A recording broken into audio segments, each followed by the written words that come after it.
नमस्ते, welcome to बाल गोविंदम school.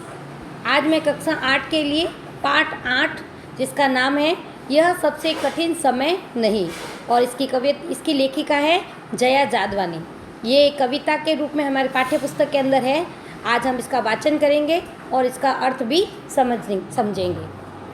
कविता कुछ इस प्रकार है।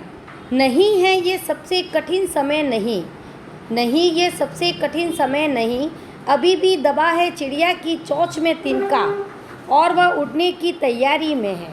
अभी भी झड़ती हुई पत्तियों थामने को बैठा है हाथ एक, अभी भी भीड़ है स्टेशन पर, अभी भी एक रेलगाड़ी जाती है गंतव्य तक। जहाँ कोई कर रहा होगा प्रतीक्षा, अभी भी कहता है कोई किसी को जल्दी आ जाओ कि अभी सूरज डूबने का वक्त हो गया।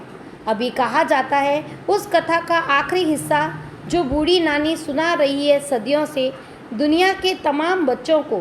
अभी आती है एक बस अंतरिक्ष के पार की दुनिया से, लाएगी बचे हुए लोगों की खबर। नहीं, यह सबसे कठिन समय नहीं। हमने इस कविता का वाचन किया। अब मैं इस कविता का सार आपको समझाने का प्रयास करूंगी, जो इस प्रकार है। कविता का सारांश। उपयुक्त कविता में कवयित्री कहती है कि अभी सबसे कठिन समय नहीं है, क्योंकि अभी भी चिड़िया तिनका ले जाकर घोंसला बनाने की तैयारी में।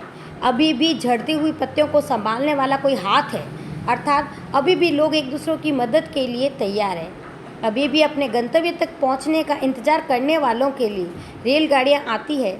अभी भी कोई कहता है कि जल्दी आ जाओ क्योंकि सूरज डूबने वाला है। अभी भी बूढ़ी नानी की सुनाई कथा आज भी कोई सुनाता है कि अंतरिक्ष के पार भी दुनिया है, अतः अभी सबसे कठिन समय नहीं आया है। ये था आपके पाठ का सार। इस कविता में कवियत्री जया का जिंदगी के प्रति आशावादी दृष्टिकोण है। वो मानती है कि जब तक मानव अपनी सहजता नहीं छोड़ता है, अपना हौसला नहीं छोड़ता है, तब तक कठिन समय नहीं आ सकता। वे बहुत आशावादी है और उम्मीद का भरोसा कभी नहीं छोड़ती।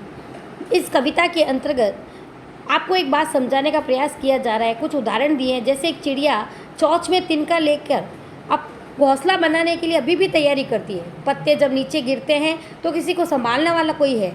उसी तरह रेलगाड़ी के द्वारा जब एक यात्री दूसरे स्थान पर जाता है तो उसे लेने आने के लिए स्टेशन पर अभी भी कोई इंतज़ार कर रहा है। आज भी सूरज ढलने पर लोग कहते हैं कि घर पर आ जाओ, सूरज ढलने वाला है, और नानी की सुनाई हुई कहानियाँ आज भी सुनाई जाती है। अतः यह कहने में कठिन समय नहीं है, यानी कहने का मतलब अभी आदमी के अंदर वो हौसला है कि वह कठिन से कठिन कार्य भी कर सकता है।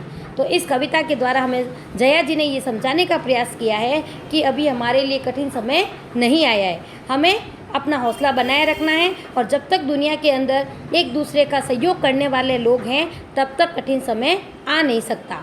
आप सभी बच्चों से निवेदन है कि इस कविता को पढ़ें और इसका अर्थ समझने का प्रयास करें। धन्यवाद।